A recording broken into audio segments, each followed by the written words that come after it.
See, we are both co-producers. This is Stephane Sansonett. So I'm Alexis Bougon. I'm the producer, co-producer of Richard III. Hi, I'm Alexis Bougon, and I wrote the short Goodbye at Jackie. And you did a damn good job with it too. Oh, gee Yes, whiz. you did. Yes, you did. Okay. I know the audience probably has some questions tonight, so when it gets late, I don't want to do any monopolizing of the conversation. But what I would like to do is ask for each of the filmmakers just to say what was inspirations here. I mean, to me, it's noir plus The Big Lebowski when the guy comes out in his bathrobe. But just talk about inspirations for the short Goodbye. Maybe Alex wants to start On your script and all of that. Yeah, sure. Obviously Raymond Chandler. Yes. I just remember after being a fan and just watching films like Double Indemnity, Chinatown. I know that's not Raymond Chandler, but then seeing The Big Lebowski and knowing how much they drew from his stories, the structure, how much they really just throw all these threads at you and just end up not making any sense at all, and just almost the irreverence of them in terms of life in general. I just had a copy of all his short stories and read through all of them, and I just wanted an excuse to use those tropes in a modern setting and to use that language again, because it is such a specific, sort of rhythm, cadence, and vocabulary, and I just thought how else to make that make sense. Okay, thank you. Alexis, want to talk about the making of, the inspiration behind? Our inspiration is pretty unusual because usually when you start a project you have a script or you have a screenwriter who comes to you, because we are the producers, we're not the writers or the directors. But in our case we started with a writer, a director and the two of us, but we had absolutely no idea what we were going to do. So basically we sat for a few weeks at my place and we pitched ideas, and we wanted to work around the universe of actors. That was kind of the inspiration at the beginning, and to work on that weird world of actors, because they're kind of and the writer who plays also in the film, the best friend, William, is a comedian, so he knew that world very well. So we pitched the idea, and the director came up with this idea of this guy who hires actors to play his family, and we loved it right away because we thought there was something inspirational, and we could play on both genres, the comedy and the drama. It was not there were layers into it that we could explore. It was also a character study that we could do with each of these actors. So we started the project like this, and then we wrote the script the only thing we had was Stephane's house. So we knew we would shoot in that house, and it's That a was beautiful your house? in Burgundy. It's Stephane's house. When can I go? Tomorrow. So it's in Burgundy. No problem. We had great wine on the set. That's the good thing about it. It's a nice region for that. So we had this house. We had 4 people, like creative people, and so we started to write the script in 3 months. And we knew we would have to shoot in August, because with a small budget like our budget was, it was the only period when everybody would be available to shoot with us. You had a small budget, but a big cast. It's it's a good cast. Yeah. It's a good cast. It's not a big cast in the sense that those actors are not very well known. They're mostly stage actors, so they play in theaters a lot. Some of them have played in a few movies in France, but they are not like bankable actors. Mm-hmm. But they're very, very good actors, and very early on they were involved in the project. So we did some lectures of the script with them before we shot the film. But so yes, the inspiration came kind of as we discussed organically, exactly. Yeah. Organically. Who has questions for either of the filmmaker groups that are here? Anybody have questions? Yes. Pirandello, 6 characters in search of an author, seems to be the idea behind this. To me, what's remarkable about it is that it could be accomplished in film. Did anybody hear the question? No. The repeat is, right? Pirandello's, Stephen, one more time. Pirandello's 6 characters in search of an author seems to inhabit this film in some way, the idea of it. And what's extraordinary about the film is that it accomplishes something in film, where you're at a distance, really, that usually requires your being present in the same room with the actors who are either actors or not actors. This is either a family you're watching or actors making believe they're a family. It seems to me very hard to accomplish that in film when you're at a distance from this. I was amazed at how convincing those transitions were. Pirandello was definitely an inspiration from the writer from the beginning. But yeah, the challenge with the small budget that we had was to write a good script with this story, because it was not that easy, and the dialogues I think are very good, and we had a very talented writer. But the other challenge was to find the right actors to play this, because this could have been a total disaster with mediocre comedians. And I think that's what makes it very, very good, because you have these layers, and sometimes they're in, sometimes they're off, and you don't know sometimes if they're playing, if they're themselves. So that was the big challenge with the shoot, and the shoot was very short. So we had to. Who else has questions? Get some dynamics. Yes? Yes. With the shirt you buy, because you're doing film noir, did you look at a lot of film noir films as far as just style of filmmaking? Yeah, I think we all did our fair share of research and comparing styles, and from a DP perspective, I also tried to the typical lighting style with Venetian blinds and kind of harsh lighting to really embody the two worlds. If you want to add on that. Yeah, I think one thing Alex and I were reminiscing about a little bit was initially when we were presented with taking on this project, the idea of a green screen was considered. We'll just make it easy. But that defeats the whole purpose of something like this, and I think it was really fun to kind of gain a lot of inspiration from New York itself. New York is kind of this very thin veneer of modernity, and there's this big world of yesteryear hiding behind every building and brick, and it was kind of fun to pull that back and see what we could actually get from the environment that we live and walk in every day. Yes. Go ahead, yes. Where Catherine. did you film the short goodbye? Tell me. So yes. How did you do it? Where were you? So we were in New York City, and so there, as you saw, the boxing gym was this kind of hidden hole-in-the-wall gym that we dug up and dusted off to kind of spend some time in. One is from a Brooklyn apartment that may or may not belong to a production designer in this room. And then street scenes And the bar was a place that I may or may not have worked at and had keys to, so I could get in there at 4 a.m. Yes. Yes, Mark. So on Richard III,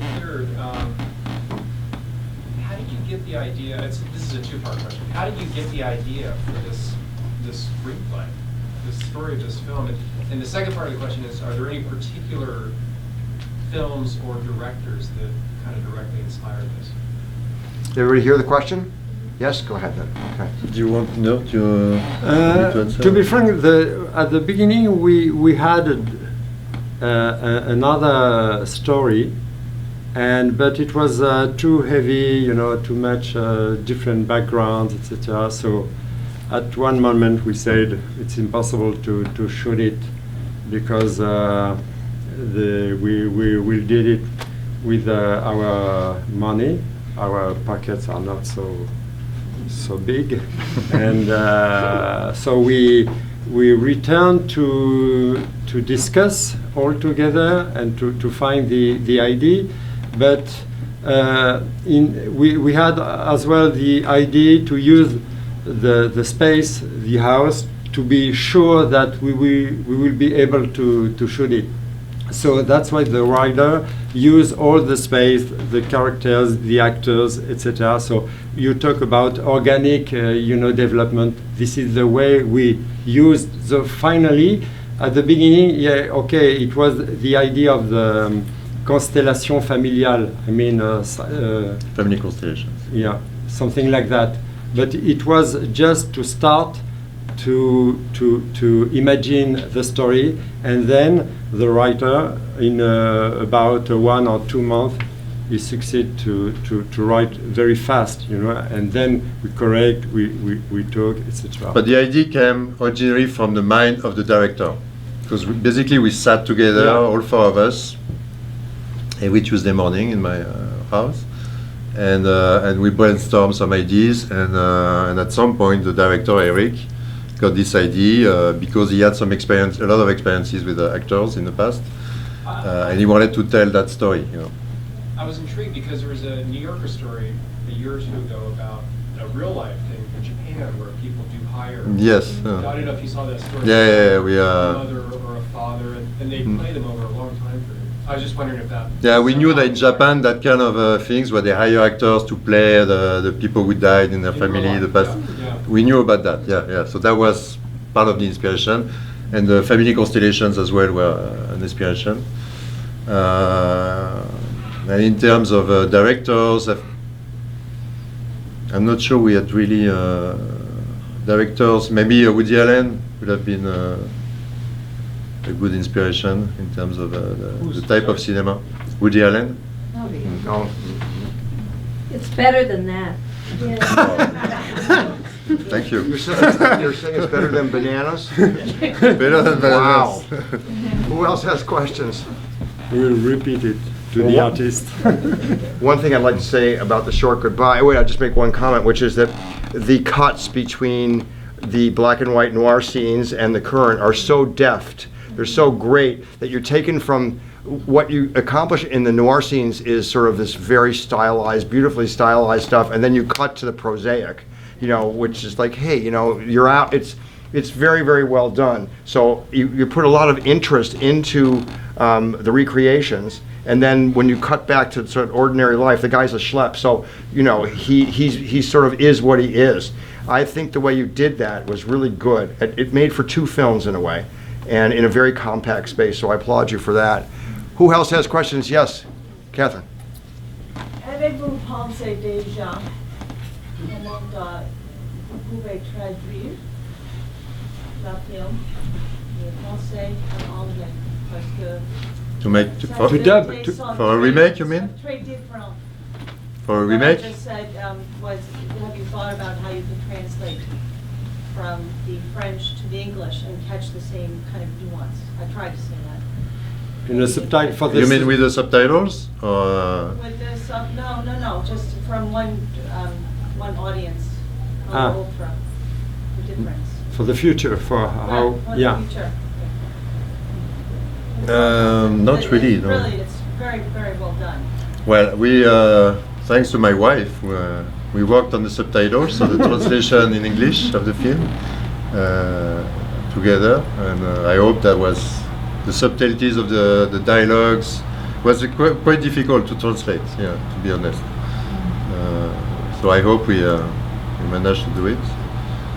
But, The idea could be to do another film with American actors with the same idea. Yeah.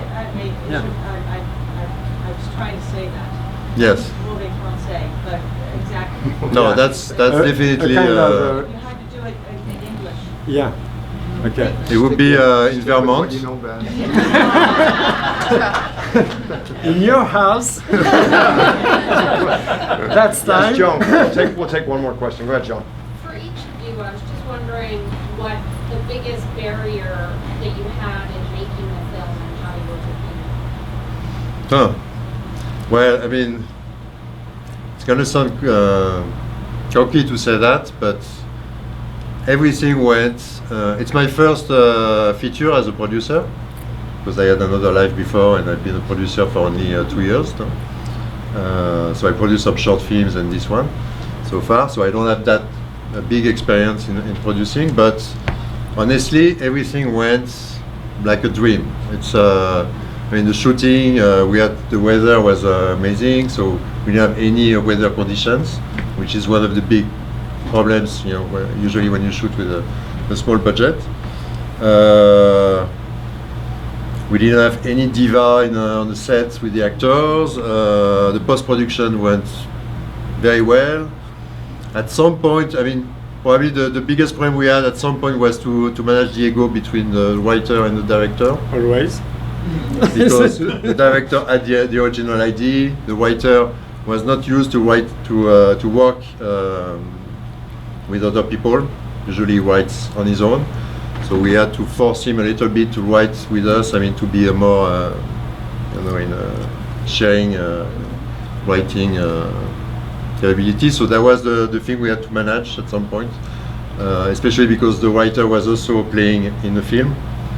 So we considered not having him as an actor in the film because we thought maybe he would interfere too much with the direction, and that didn't happen. So no, honestly, the biggest challenge is the distribution, because now we have to find a distributor. So this is, I would say, the biggest challenge for us is to make sure that this film has a life, and this is our first festival, so it's a big step for us. We are the world premiere for the film? Yes, you are. There you go. World premiere.